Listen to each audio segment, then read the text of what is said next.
Yay! Thank you. And game research lab and a game research group. And as I mentioned earlier, one of my missions is to brainwash male students as well as female students in my campus agenda. And so far, we've been quite successful with this. And one of the things I wanted to mention is one of my most powerful weapons for change is humor. So you might hear me throw little phrases into my presentation like people of gender, which is one of my terms that I use to describe women. And I try to utilize these kinds of techniques to reflect some of the angst that we talked about earlier, and also because I think that a lot of these things that we're talking about, I mean, the gender inequities and behaviors absurd, and humor is a way to reflect its power. This is silly, right? All of this stuff that we're talking about with the harassment is offensive, but it's also really, but you just go, you're seriously doing that? So that's a big one. I'm also the chair of the Independent Game Festival, and I also remember the fact that which is the Feminists Game Collective, which is more or less dormant right now, but we wrote a number of papers, so we'll just throw them a job, I guess. And we were very interested in, actually we drew on kind of what I would say classical feminist texts, like for instance, Simone de Beauvoir's Sex is frighteningly applicable to game studies, even though it's 50 years old. So we drew from people like Charlotte Perkins Gilman very early when pre-first wave feminism was.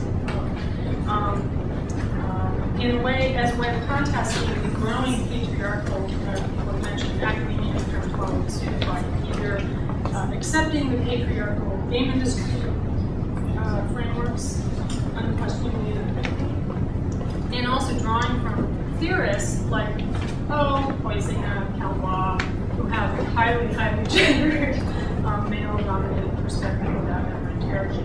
So we try to kind of go some spitballs with that.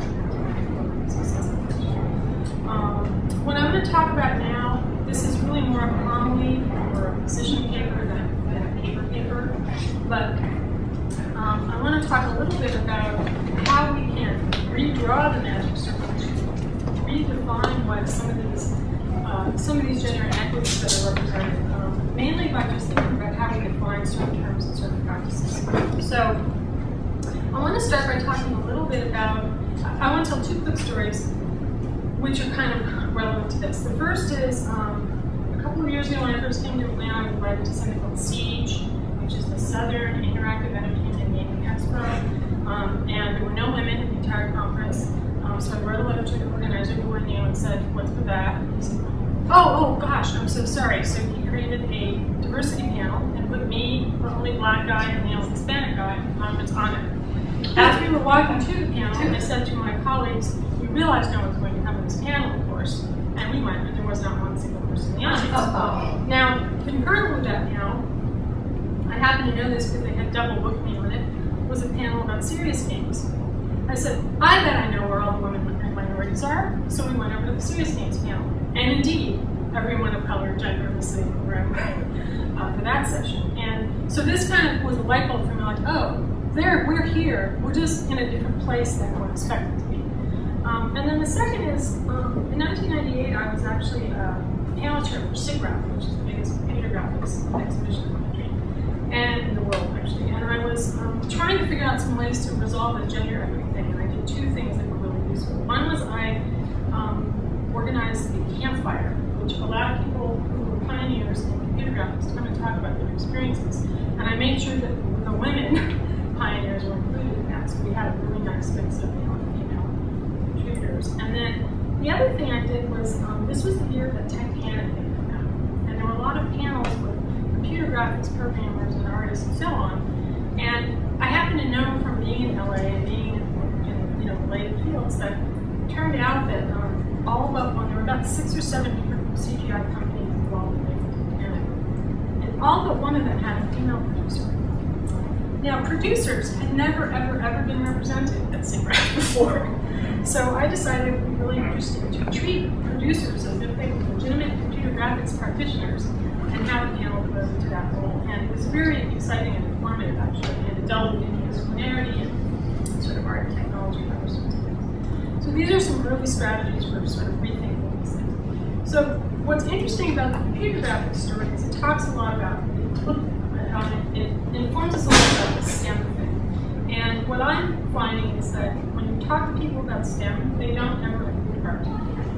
When in fact, it turns out, in the history of computer technology, you may see women less represented in, say, academic spheres or industrial spheres of computer graphics. But if you were to go to the SIGGRAPH art show or the Guerrilla Gallery, which is where the artists hang out, they're overwhelmingly female-dominated.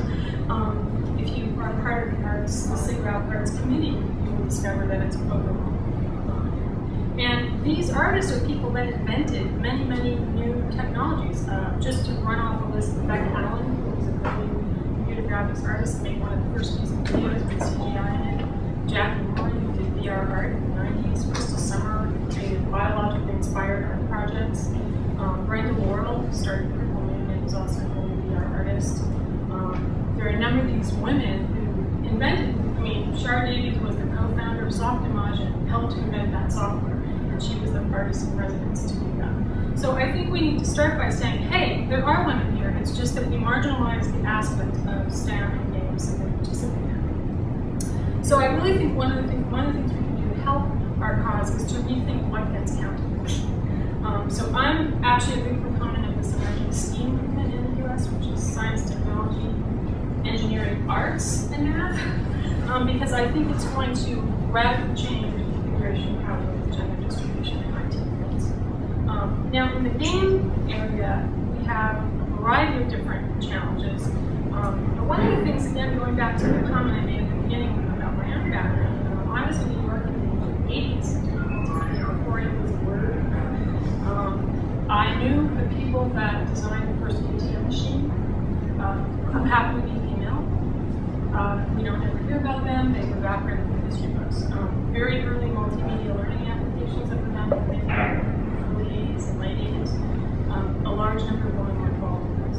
As games became more and more mainstream and the idea of the sort of arcade style game became the mass market model, there became less and less women in the industry.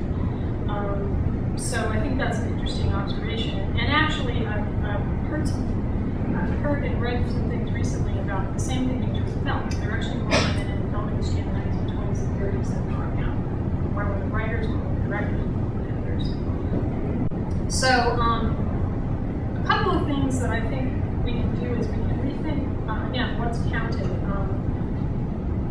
As the co-founder of IndieCade, one of the things I've tried to do is redefine what indie means. If you go to the Game Developers Conference and you go to the Indie Game Summit, you'll find it's overwhelmingly male. Robin Honeyke is one of the few people that's allowed on stage for the Indie Game Summit. And you'll also find that down the hall is the Serious Game Summit and the Educational Game Summit, the Casual Game Summit, and the Mobile Game Summit. None of those genres are actually considered part of indie games, even though a lot of people in those fields are making games. Academically produced games historically have been rejected by the Independent Game Festival and GDC to their own detriment, I think. So if you're a college professor and you're going to make a game, don't bother sending it to the IGF. And if you look at the number of women who are running game labs in academic institutions and making their reviews through that channel, you can see where that becomes a gender issue. So I think some of these things actually end up, there's something else getting marginalized, but behind it is also that that's an area where we see women participate. So I think if we, and with IndieCade, what we tried to do when we started it was we decided that we wanted anything that isn't made by a big studio with a marketing agenda is okay. So if you have a grant from the National Endowment for the Arts or the National Science Foundation, awesome. We want to see your game. And all of a sudden, when you start doing that and opening those doors, activist games, etc., are another area where there are a lot of women pervasive games. If you go to Come Out and Play in New York, or the Sandbox in Stanford and London, there are a lot of female game centers in London. So we're trying to use the broadening of genres as a way of broadening diversity in game creators as well. The other thing I want to talk about a little bit is art games, because there's a very disturbing trend that's been happening in the last couple of years. Art games have been around since the mid-90s or so, early 90s. 90s, or yeah, mid-90s. And in fact, the people that originally pioneered video game art, there were a number of females actively involved. Rebecca Cannon is one of them. Andrea Schleiner is another one. Has anyone heard of these people?